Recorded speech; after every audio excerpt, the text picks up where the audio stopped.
नमस्कार दोस्तों, मैं तेजस भोसले स्वागत करता हूँ हमारे इस नए चैनल में जिसका नाम है ask traders hub. Ask trader hub एक ऐसा चैनल है जहाँ पे आपको फाइनेंशियल फ्रीडम और स्टॉक मार्केट ट्रेडिंग के बारे में पूरा नॉलेज मिलने वाला है। और वो नॉलेज देने वाले हैं हमारे फाइनेंशियल फ्रीडम कोच, हमारे फाइनेंशियल फ्रीडम मेंटर किरण प्रभु जी। तो विदाउट वेस्टिंग मोर टाइम हम लोग आज का हमारा जो टॉपिक है उसके ऊपर उनको सवाल पूछेंगे। आपकी तरफ से मैं उनको सवाल पूछूंगा। आज का टॉपिक है beginners guide for stock market trading. अगर आपके पास सिर्फ 5,000 का कैपिटल भी है तो आप कैसे स्टॉक मार्केट ट्रेडर बनने वाले हैं, उसी की सीक्रेट आज हम लोग जानने वाले हैं। तो चलिए शुरू करते हैं।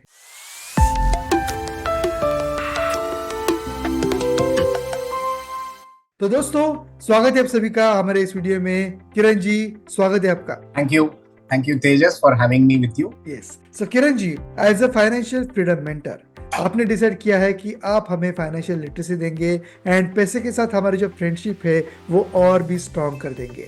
तो इसीलिए हम लोग अभी शुरुआत करने वाले हैं कि कोई अगर स्टॉक मार्केट ट्रेडर बनना चाहता है, वो कोई मेरी तरह यंग होगा, कॉलेज स्टूडेंट होगा या फिर कोई वर्किंग प्रोफेशनल होगा, लेकिन शुरुआत में उसका रिस्क एपेटाइट बहुत ही कम है, उसके पास बहुत कम कैपिटल है, फॉर एग्जाम्पल लेट्स से 5,000 ही है, तो हम वो कैसे स्टॉक मार्केट ट्रेडर बन सकता है? उससे पहले आप मुझे ये बताइए कि स्टॉक मार्केट ट्रेडिंग होता ही क्या है?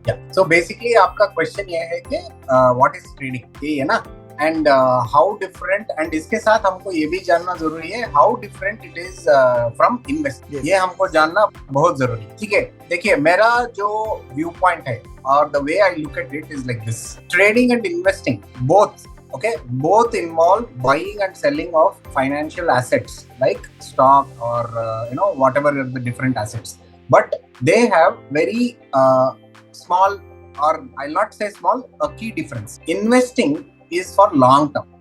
People buy stocks, hold them for many years and all that, expecting that value will grow over time.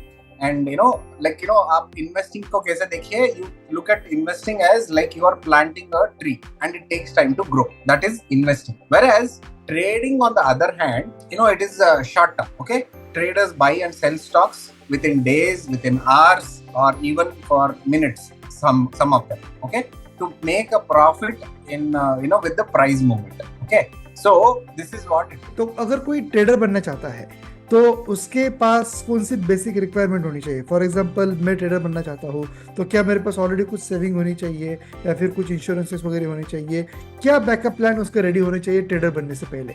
मेरे हिसाब से आपके पास 3 चीज बेसिक थिंग्स होना चाहिए to become an investor and also trade. तीन चीज। पहला, you should have a trading and a demat account.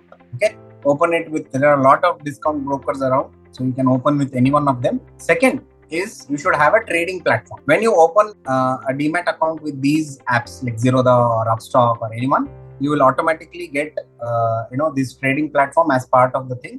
And also, if you want something else, there is something called as a trading view, which you can use for your analysis. Basically, it's a charting software. You can use that for your analysis. Third चीज जो सबसे जरूरत है is of course capital. You don't need lakhs of rupees to start this journey. You can start with even 5,000 or 10,000 rupees also. Why? Because it is always good, especially for a learner, to begin with a small thing. So I would like to share one very important pro tip with all our audience. That is, it is that don't jump in with all your savings into investing and trading. Start small, learn, and then once you learn and get the confidence and get the conviction, scaling up is very very easy. Amazing. तो किरण जी, अभी एक और सवाल मेरे मन में आ रहा है जो इसी से रिलेवेंट है। काफी बार हम लोग सुनते हैं कि नेवर लूज योर कैपिटल, लेकिन स्टॉक मार्केट में हमारा प्रॉफिट होगा या लॉस होगा ये हमारे हाथ में होता नहीं है। तो ये हम लोग कैसे फॉलो कर सकते हैं कि never lose your capital? Yes, never lose a capital का मतलब ये है, इसको if you just step back and look at it is like this. The first thing anyone has to done when they come into the market, instead of looking to generate profits, what they should look at is to protect their capital first. Protect their capital मतलब क्या है? Every time they take a trade or they invest in something, they should define the risk in advance. That I am risking only so much of the capital, and the yardstick what anyone can follow is never risk 1 to 2% of your invested capital. Like for example, अगर आपके पास 10,000 है, your risk any trade के ऊपर should not be more than 100 rupees.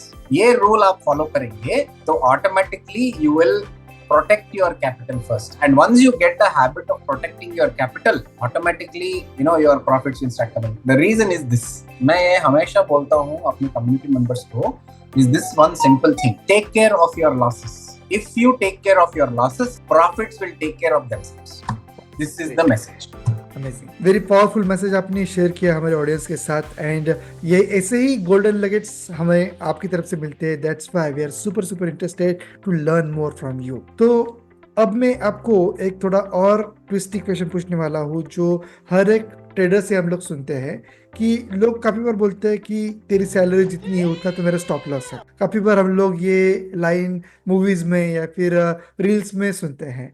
तो इसमें बहुत proud बनने की चीज है कि बहुत बड़ा स्टॉप लॉस है मेरा, या फिर उसमें एग्जैक्टली सीक्रेट क्या है? नहीं, ये आपने आपका आंसर आपके क्वेश्चन में ही आ गया। जो भी बोलते हैं ना जो मेरा स्टॉप लॉस इतना बड़ा है, वो सच में बोलूं, he is not following a risk reward ratio. ठीक है, every successful trader, whoever it is, whoever has existed in this planet, everybody of them have followed this basic rule of risk reward ratio. Without risk reward ratio, कोई भी trader या investor successful बन ही नहीं सकता है। अगर कोई बोल रहा है मेरा स्टॉप लॉस तुम्हारा मंथली सैलरी के जितना है, तो दो चीज हो सकता है, या उसका कैपिटल बहुत बड़ा है, या वो जो रिस्क ले रहा है इज अनडिफाइंड। दोनों चीज गलत बात। सो ये this does not apply. What I would suggest is whoever is starting into this now, they should never compare with anyone else. हर एक आदमी का कैपिटल अलग रहता है, रिस्क एपेटाइट अलग रहता है, the goal from investing and trading जो है अचीव करना चाहते हैं वो अलग रहता है। तो we are all unique individuals, don't compare it with anyone. अगर कोई बोल रहा है पहला तो सुनो मत, ये कान से सुनो और ये कान से छोड़ो। पावरफुल।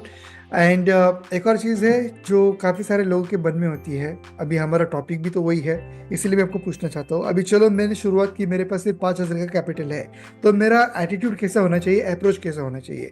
फॉर एग्जांपल मेरे मन में अभी 3 अप्रोच है।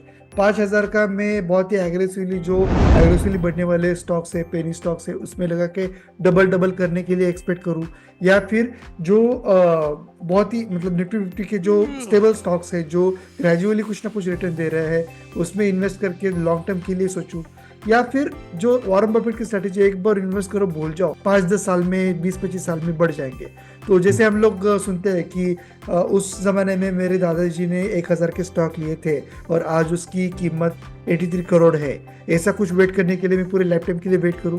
कौन सा अप्रोच होना चाहिए? नहीं, एक चीज हमेशा ध्यान रखिए। Like for example we are discussing here, we are telling someone that even with 5,000 you can come into the you can start your journey of investing and trading करके, that is what we are trying to tell. तो first thing we have to understand, ये जो भी 5,000 के साथ आ रहा है is a beginner. Okay. ठीक है, तो बिगिनर को क्या करना चाहिए?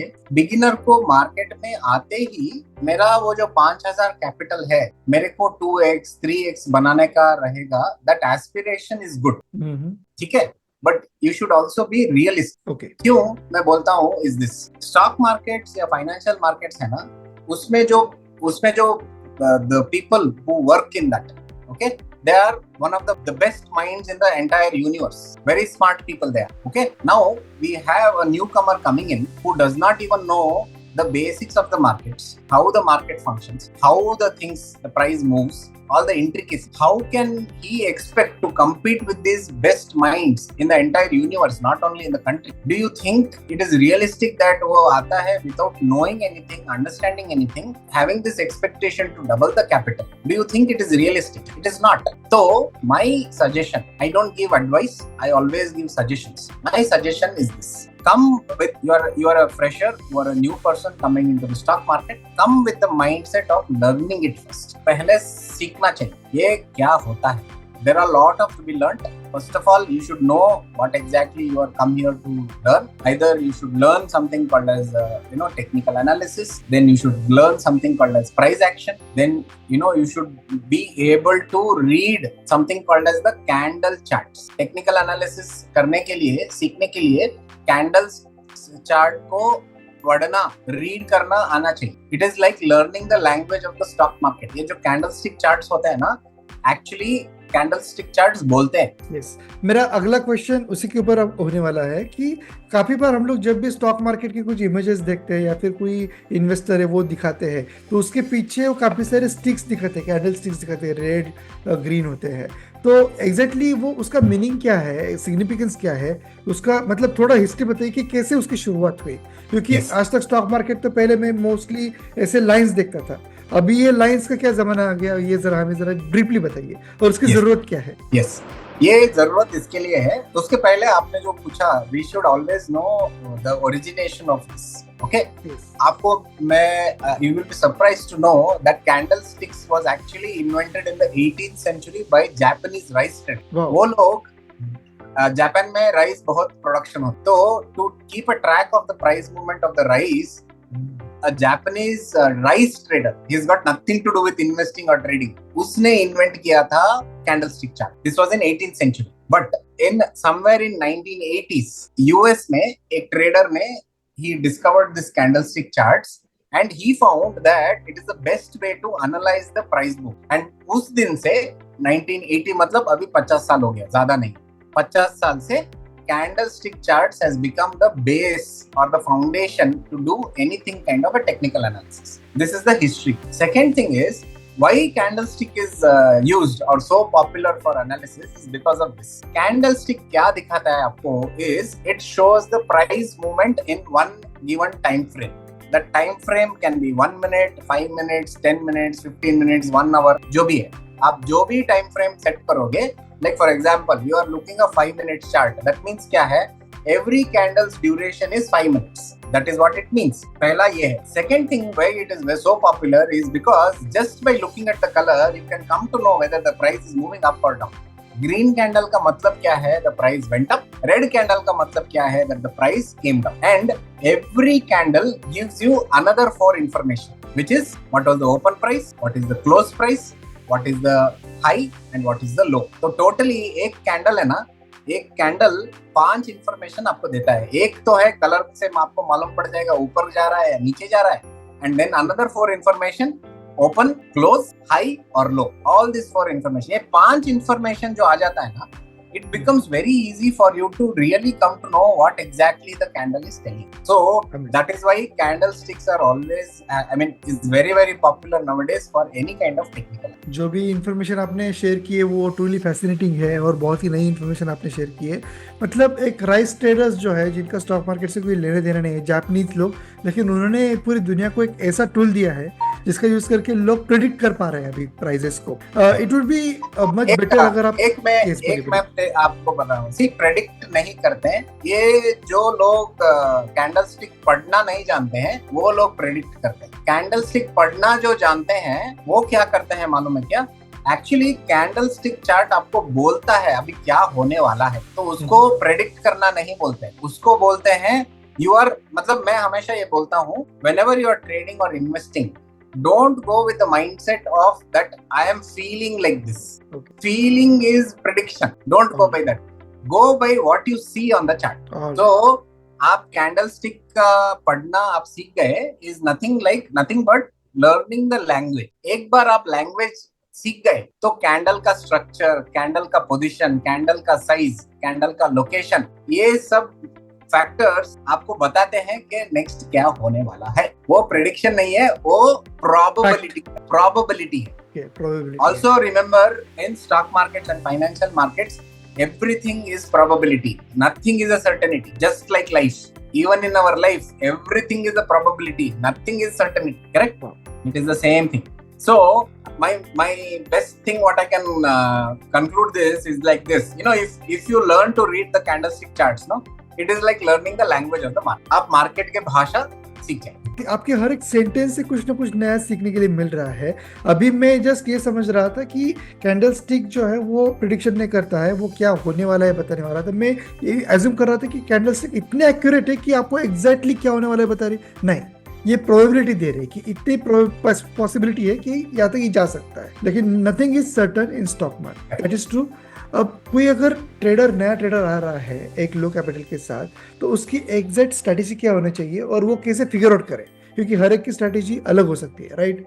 तो उसको फिगर आउट कैसे कर सकते हो? मैं आपको 3 स्टेप प्रोसेस बताता हूँ, ठीक है। 3 स्टेप प्रोसेस ये है, पहला है define your style, okay. Like for example what I mean by define your style is this, if you have time to watch the charts for little longer duration, couple of hours, 3 hours and all that, then they should look for something called as an intraday, because same day में open करेंगे, same day में close करेंगे by dedicating 2-3 hours. That is one. Second thing is आप बहुत time तक नहीं देख सकते हैं, then you should और मार्केट को I mean चार्ट को एक बार देख सकते हैं दिन में and all that.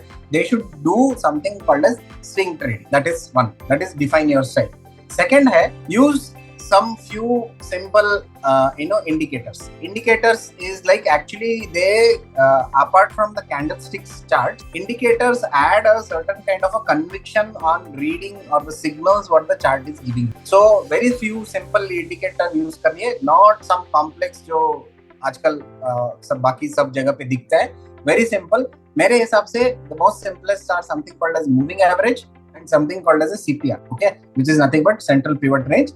ये दो इंडिकेटर आपको जितना इंफॉर्मेशन आपको चाहिए सब बता दे, इससे ज्यादा कॉम्प्लिकेटेड इंडिकेटर्स तो नहीं चाहिए. तीसरा स्टेप है back test your strategy before using real money. Back test before आप रियल मनी डालने से पहले आपका जो स्ट्रेटेजी, आप जो भी स्ट्रेटेजी आप यूज करना चाहते हैं वो पास्ट डेटा से आप टेस्ट करके लीजिए, okay, so that you will not be risking और you will be avoiding big loss. आपको कन्विक्शन आ जाएगा बैक टेस्टिंग करने के, then you will not be in a dilemma when actually the opportunity comes. When the candlestick chart tells you yes here is the opportunity, आपके मन में dilemma नहीं आए मैं करूं या ना करूं, या दूसरा कुछ चेक करूं या दूसरा इंडिकेटर दूं या दूसरा कुछ कंफर्मेशन के लिए रुकूं, वो सब डाउट मन में नहीं. तो this is the 3 step I can share, what I can suggest for for our audience. And I will also like to tell you one golden rule. What I follow myself is एक particular strategy, ठीक है, that works for someone else might not work for you, okay.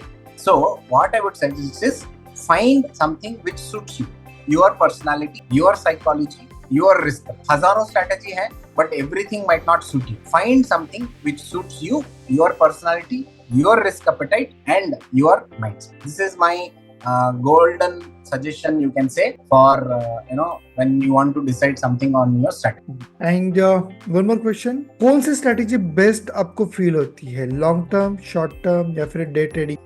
See, the way I look at it is like this, okay. Trading and investing are like two faces of the same coin, okay. To invest you need a capital, ठीक है, और मैंने जैसे पहले भी बताया investment will not generate you income. It is to be held for a longer term to create generational wealth, ठीक है.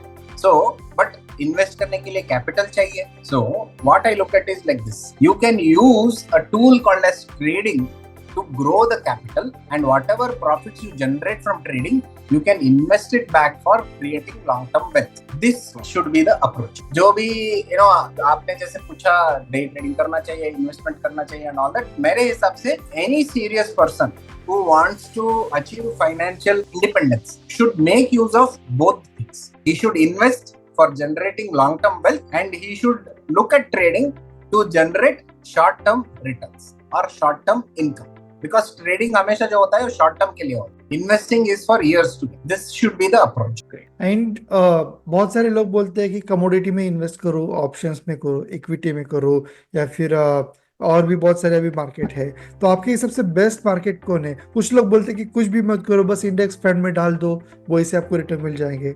सो आपके हिसाब से एक एज अ बिगिनर मुझे या फिर कोई भी पर्सन जो उसके पास ज्यादा कैपिटल नहीं है, तो उसको कहाँ से शुरुआत करनी चाहिए? मेरा हमेशा ये मानना है कि आप जिसमें भी इन्वेस्ट करोगे, ठीक है, उसके बारे में, उस बिजनेस के बारे में आपको जानकारी होनी चाहिए. और rather how I can tell you is invest in the business which you understand. Like for example आप देखते हैं एफएमसीजी मतलब फास्ट मूविंग कंज्यूमर गुड्स. हर कोई यूज करता है, हर शॉपिंग मॉल में है, हर जगह लिखता है, हर लोग कोई भी लेता है. सो these companies are for long term, they will sustain. आपको मालूम है कि ये जो नेस्ले हो गया, मैगी हो गया, आपका वॉशिंग पाउडर हो गया एंड ऑल दैट, कुछ भी हो जाए कंजम्पशन विल बी देयर. जैसे जैसे पॉपुलेशन बढ़ेगा, एजुकेटेड पीपल बढ़ेंगे, उसका कंजम्पशन बढ़ेगा. So this is common sense. Business जरूर चलेगा, वैसे स्टॉक में इन्वेस्ट कीजिए. सेकंड, आप हर जगह पे देख रहे हैं और हर किसी के पास 2 व्हीलर है, हर किसी के पास 4 व्हीलर है। Automobile, they are flourishing business, invest in them. Construction,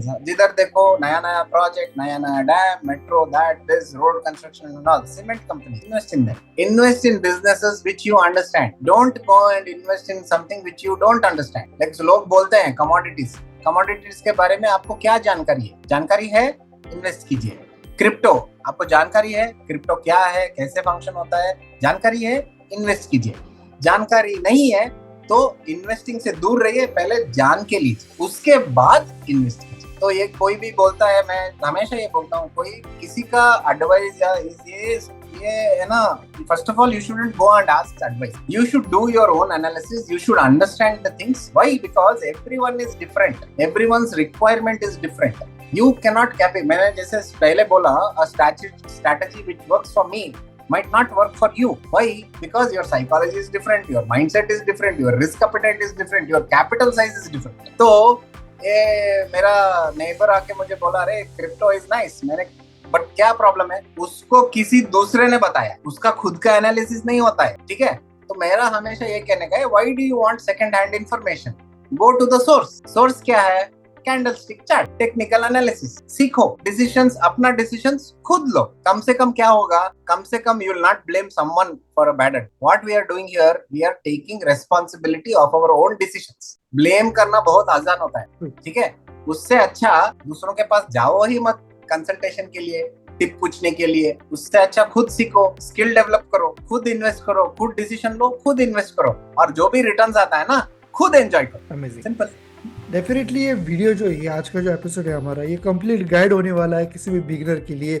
बहुत सारे मिथ्स आपने बस्ट कर दिए, बहुत सारे गोल्डन नगेट हमारे साथ शेयर किए। अब लास्ट क्वेश्चन है, ये बहुत ज़्यादा इंपॉर्टेंट है, और ये क्वेश्चन सुनने के बाद काफ़ी लोगों की आंखें खुलने वाली है।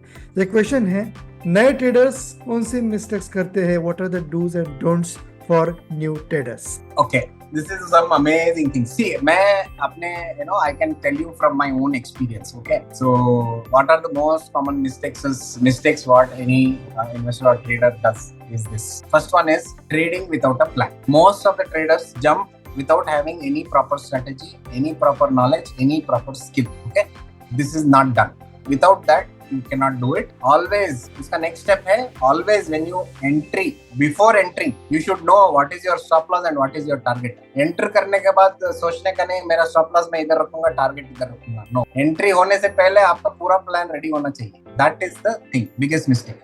Second thing is emotional trading. Okay, क्या है? Emotions दो ही है, fear और greed, ठीक है। Greed क्या करता है? Most of the people है ना, they hold on to losing trades because of greed. Fear क्या करता है? Makes them exit their positions very soon. ठीक है, तो इसका दोनों का solution है, follow a system, not emotion. System मैंने जब आपको पहले बताया, एंट्री करेंगे तो उसके पहले आपको मालूम होना चाहिए, this is my risk, this is my target. Risk reward define होना चाहिए before entering, not after entering. This is the second one. Third वाला होता है ओवर ट्रेडिंग. बिगिनर्स को क्या लगता है, मार्केट उनका दुश्मन है, जब भी एंट्री करते हैं वो उनका पैसा लेके जाता है। वो ऐसा नहीं है, ठीक है। क्या है, बिगिनर्स है ना, they take too many trades, ठीक है। तीसरा प्रॉब्लम है ओवर ट्रेड. बिगिनर्स है ना, क्या होता है, they take too many trades in a day, which is not right. So उसका सोल्यूशन वेरी सिंपल है, focus on quality trades, not on quantity. That is the third one. Fourth one जो है is they completely ignore risk management. The simple rule what anyone can follow is like this: never risk more than 1 to 2% of your total capital in a single trade. ये rule follow करना सबसे जरूरी. पांचवा जो mistake होता है, they don't learn from their mistakes. Same mistake वापस बार बार करते हैं and they end up losing, wiping out their capital. तो इसका solution है, हर एक ट्रेड का जर्नल रखने का. हर एक ट्रेड के बाद में आपको लिखने का what went wrong. You have to go deep and find out what is the root cause. आप रूट कॉज में जाएंगे तो आपका क्या प्रॉब्लम है आपको समझ में आएगा. And once you know what is the problem, it is easy for you to take action to overcome that problem. ये चीज, पांचवा चीज जो है वो करने. These are, I think, according to me, the biggest things what they should avoid doing. And the message what I would like to share is this: see, success in trading and investing is not about how many trades you take. Okay, it is about taking the right trades at the right time. That is the message. Amazing Kiran ji, आपके साथ बात करते वक्त आपके साथ हर minute जो हम लोग स्पेंड करते हैं उसमें हमें कुछ ना कुछ सीखने के लिए मिलता है. This is definitely result of your experience and आपके इतने साल में जो भी आपने कमाया है वो बहुत ही कम टाइम में हमें आराम से मिल रहा है. That is our luck. Definitely audience, अगर आपने अभी तक चैनल को सब्सक्राइब नहीं किया है तो जल्दी से सब्सक्राइब कीजिए, क्योंकि किरण सर से हम लोग बहुत कुछ सीखने वाले हैं. He is truly our financial freedom mentor. तो अभी तक आपने सब्सक्राइब नहीं किया तो जल्दी सब्सक्राइब कीजिए, लाइक कीजिए, अपने दोस्तों के साथ शेयर कीजिए इस वीडियो को, और अपने डाउट्स जो है वो कमेंट सेक्शन में ज़रूर पूछिए. तब तक के लिए मिलते हैं नेक्स्ट वीडियो में.